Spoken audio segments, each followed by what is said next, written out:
Shri Sai Satcharitra. Om Kripa Sindhu Shri Sai Nathaya Namah. By reading each chapter of Sai Satcharitra, let us enlighten the spirit of Bhakti Bhav Chaitanya inside us. Chapter 5. Return with Chand Patil's marriage party. As hinted in the last chapter, I shall now describe first how Sai Baba returned to Shirdi after his disappearance. There lived in the Aurangabad district, Nizam state, in a village called Dhoop, a well-to-do Mohammedan gentleman by name Chand Patil. While he was making a trip to Aurangabad, he lost his mare. For 2 long months, he made a diligent search but could get no trace of the lost mare. After being disappointed, he returned from Aurangabad with the saddle on his back. After travelling 4 kos and a half, he came, on the way, to a mango tree under the foot of which Saturday a Ratna, queer fellow. He had a cap on his head, wore kafni, long robe, and had a satka short stick under his armpit, and he was preparing to smoke a chilim pipe. On seeing Chand Patil pass by the way, he called out to him and asked him to have a smoke and to rest a little. The fakir asked him about the saddle. Chand Patil replied that it was of his mare, which was lost. The queer fellow or fakir asked him to make a search in the nala close by. He went, and the wonder of wonders, he found out the mare. He thought that this fakir was not an ordinary man, but an Avalia, a great saint. He returned to the fakir with the mare. The chilim was ready for being smoked, but 2 things were wanting: 1, fire to light the pipe, and 2, water to wet the chapi, piece of cloth through which smoke is drawn up. The fakir took his prong and thrust it forcibly into the ground, and out came a live burning coal, which he put on the pipe. Then he dashed the satka on the ground, from whence water began to ooze. The chapi was wetted with that water, was then wrung out and wrapped round the pipe.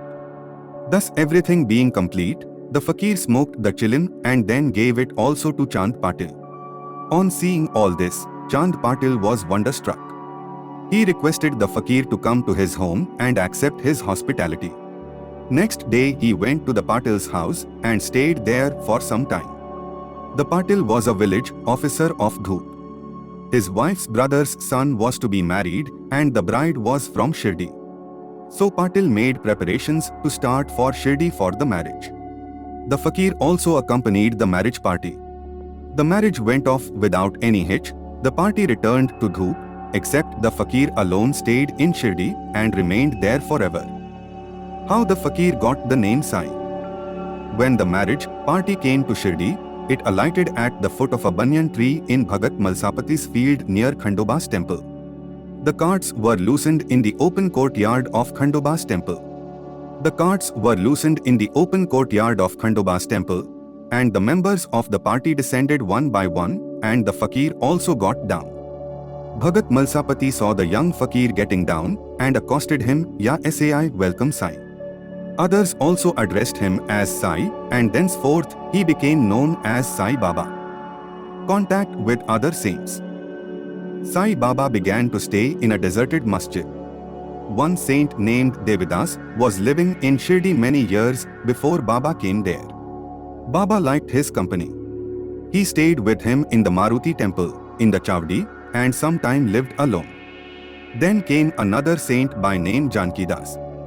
Baba spent most of his time in talking with him, or Jankidas went to Baba's residence. So also one Vaishya householder saint from Puntambe by name Gandagir always frequented Shirdi. When he first saw Sai Baba carrying pitchers of water in both hands for watering the garden, he was amazed and said openly, "Blessed is Shirdi that it got this precious jewel. This man is carrying water today, but he is not an ordinary fellow. As this land, Shirdi, was lucky and meritorious, it secured this jewel."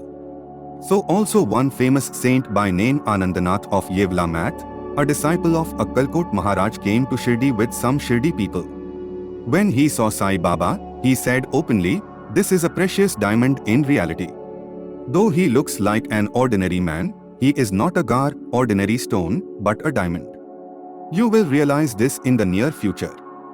Saying this, he returned to Yevla. This was said while Sai Baba was a youngster. Baba's dress and daily routine. In his young days, Sai Baba grew hair on his head, never had his head shaved. He dressed like an athlete. When he went to Rehta, 3 miles from Shirdi, he brought with him small plants of marigold, jai and jui, and after cleaning, he planted and watered them. A devotee by name Vaman Tatya supplied him daily with 2 earthen pitchers. With these Baba himself used to water the plants. He drew water from the well and carried the pitchers on his shoulders. In the evening the pitchers were kept at the foot of the neem tree. As soon as they were placed there, they were broken, as they were made of raw earth and not baked. Next day, Tatya supplied 2 fresh pitchers. This course went on for 3 years, and with Sai Baba's toil and labor, there grew a flower garden. On this site, at present, stands the big mansion, Samadhi Mandir of Baba, which is now frequented and used by so many devotees. The story of Padukas, footprints, under the neem tree. A devotee of Akkalkot Maharaj by name Bhai Krishnaji Alibagkar worshipped the photo of Akkalkot Maharaj. He once thought of going to Akkalkot, Sholapur district, taking the darshana of the Padukas, footprints, of the Maharaj and offering his sincere worship there, but before he could go there, he got a vision in his dream. Akkalkot Maharaj appeared in the vision and said to him, "Now Shirdi is my resting place, go there and offer your worship." So Bhai changed his plan and came to Shirdi, worshipped Baba, stayed there for 6 months and was happy. As a reminiscence of this vision etc., he prepared the Padukas and installed them on an auspicious day of Shravan, Shaka 1834, 1912 AD, under the neem tree with due ceremonies and formalities, conducted by Dada Kelkar and Upasni. One Dikshit Brahman was appointed for worship, and the management was entrusted to devotee Sagun. Complete version of this story. Mr. B.V. Dio, retired Mamlatdar of Thana, and a great devotee of Sai Baba, made inquired about this matter with Sagun Meru Naik and Govind Kamlakar Dikshit, and has published a full version of the Padukas in Sai Leela Volume 11, number 1, page 25. It runs as follows. In 1834 Shaka, 1912 AD, one Dr. Ramaravu Kothare of Bombay came to Shirdi for Baba's darshana. His compounder and his friend, Bhai Krishnaji Alibagkar, accompanied him. The compounder and Bhai became intimate with Sagun Meru Naik and G.K. Dikshit.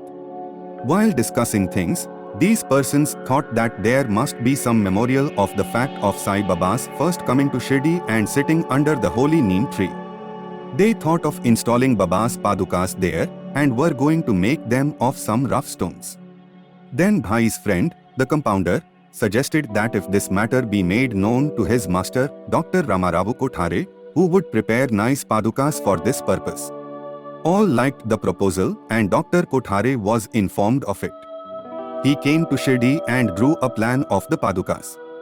He went to Upasni Maharaj in Khandoba's temple and showed him his plan. The latter made many improvements, drew lotuses, flowers, conch, disc, man etc. and suggested that the following shloka, verse, regarding neem tree's greatness and Baba's yogi powers be inscribed. The verse was as follows. Sada nimbarvrayakshasya muldhivasat, sudhasravinam tiktampiya priyam tam, taram kalpavrakshadikam sadhayantam, nammishwaram sadgurum sainatham. Upasni's suggestions were accepted and carried out. The Padukas were made in Bombay and sent to Shirdi with the compounder. Baba said that they should be installed on the Purnima, 15th of Shravan. On that day at 11 am, G.K. Dikshit brought them on his head from Khandoba's temple to the Dwarkamai Masjid in procession. Baba touched the Padukas, saying that these are the feet of the Lord, and asked the people to install them under foot of the neem tree. A day before, one Parsi devotee of Bombay named Pastha Sheth sent Rs 25 by money order. Baba gave this sum for the installation of the Padukas. The total expense of installation came up to Rs 100, out of which Rs 75 were collected by subscriptions. For the first 5 years, G.K. Dikshit worshipped the Padukas daily, and then Lakshman Kacheshwar Jakti did this. In the first 5 years, Dr. Kothare sent 2 rupees per month for lighting, and he also sent the railing round the Padukas.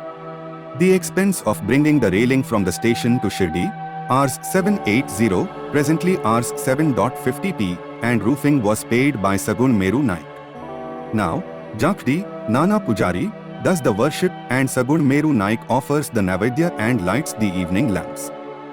Bhai Krishnaji was originally a devotee of Akkalkot Maharaj. He had come to Shirdi at the installation of the Padukas in Shaka 1834 on his way to Akkalkot. He wanted to go to Akkalkot after taking the darshana of Baba. He asked Baba's permission for this. Baba said, "Oh, what is there in Akkalkot? Why do you go there? The incumbent Maharaj of that place is here, myself." Hearing this, Bhai did not go to Akkalkot. He came to Shirdi off and on after the installation of the Padukas. Mr. B. Video concluded that Hemadpant did not know these details. Had he known them, he would not have failed to depict them in his Satcharitra. Resting bout with Mohdeen Tamboli and change in life. To return to other stories of Baba. There was a wrestler in Shirdi by name Mohdeen Tamboli. Baba and he did not agree on some items and both had a fight. In this, Baba was defeated. Thenceforth, Baba changed his dress and mode of living. He donned kafni, wore a lango, waistband, and covered his head with a piece of cloth. He took a piece of sackcloth for his seat, sackcloth for his bed, and was content with wearing torn and worn-out rags. He always said, "Poverty is better than kingship, far better than lordship. The Lord is always brother, befriender of the poor." Gangagir was also very fond of wrestling.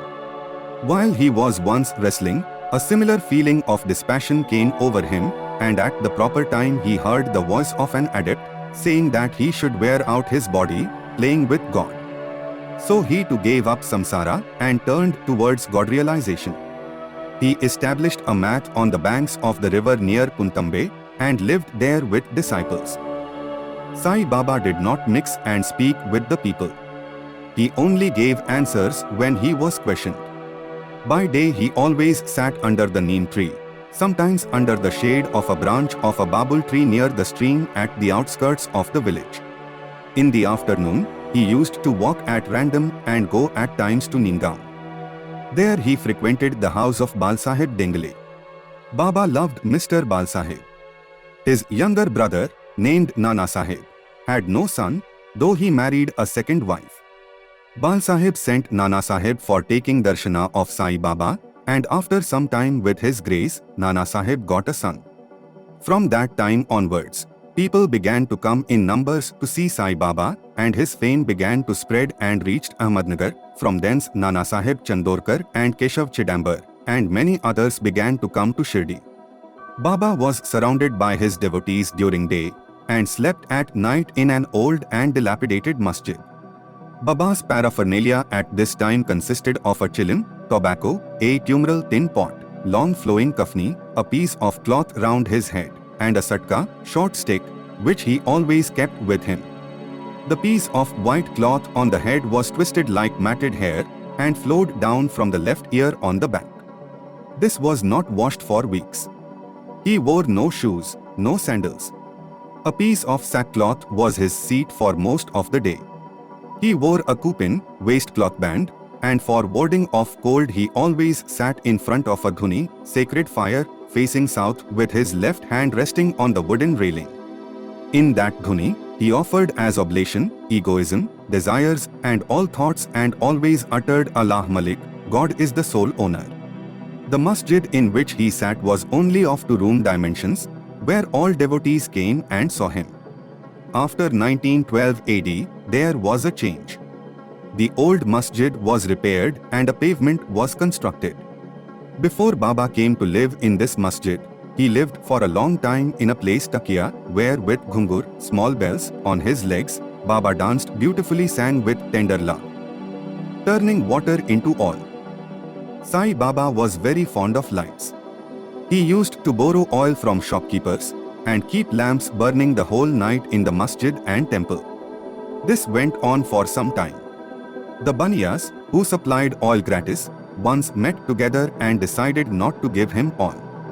When, as usual, Baba went to ask for oil, they all gave him a distinct no. Unperturbed, Baba returned to the masjid and kept the dry wicks in the lamps. The Baniyas were watching him with curiosity. Baba took the tumoral tin pot, which contained very little, a few drops, of oil, put water into it and drank it and forced it fall in the container. After consecrating the tin pot in this way, he again took water in the tin pot and filled all the lamps with it and lighted them. To the surprise and dismay of the watching Baniyas, the lamps began to burn and kept burning the whole night. The Baniyas repented and apologized. Baba forgave them and asked them to be more truthful in future. The pseudo-guru Jawhar Ali.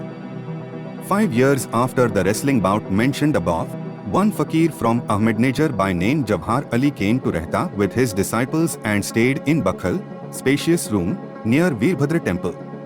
The fakir was learned, could repeat the whole Quran and had a sweet tongue. Many religious and devout people of the village came to him and began to respect him. With the help of the people, he started to build an Eidgah, a wall before which Mohammedans pray on Eidgah day, near the Veerbhadra temple. There was some quarrel about this affair, on account of which Jawhar Ali had to leave Rehta. Then he came to Shirdi and lived in the masjid with Baba. People were captured by his sweet talk, and he began to call Baba his disciple. Baba did not object and consented to be his chola. Then both Guru and Chola decided to return to Rehta and live there.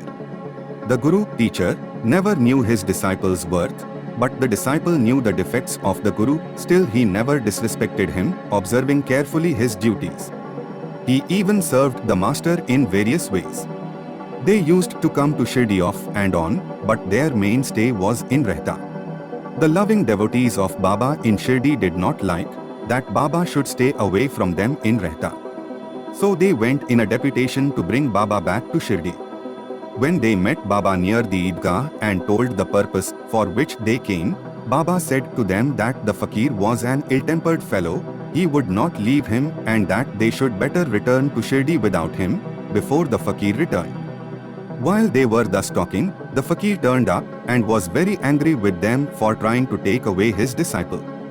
There was some discussion and altercation, and it was finally decided that both the Guru and Chola should return to Shirdi. And so they returned and lived in Shirdi. But after a few days the Guru was tested by Devidas, and he was found wanting. 12 years before Baba arrived in Shirdi with the marriage party, this Devidas aged about 10 or 11 came to Shirdi and lived in the Maruti temple. Devidas had fine features and brilliant eyes, and he was dispassion incarnate and a Jnani. Many persons, namely Tatya Kote, Kashinath and others regarded him as their Guru. They brought Jawhar Ali in his presence, and in the discussion that followed, Jawhar was worsted and fled from Shirdi. He went and stayed in Bijapur and returned after many years to Shirdi and prostrated himself before Sai Baba. The delusion that he was Guru and Sai Baba his Chola was cleared away, and as he repented, Sai Baba treated him with respect. In this case, Sai Baba showed by actual conduct how one should get rid of egoism and do the duties of a disciple to attain the highest end, that is, self-realization. This story is told here according to the version given by Malsapati, a great devotee of Baba. In the next chapter will be described Ramanavami festival, the masjid, its former condition and later improvement, etc. Bow to Shri Sai. Peace be to all. The next chapter of Shri Sai Satcharitra will be available on our YouTube channel in the next 24 hours. Till then, stay tuned and do not forget to subscribe to Bhakti Bhav Chaitanya English and like and share the video.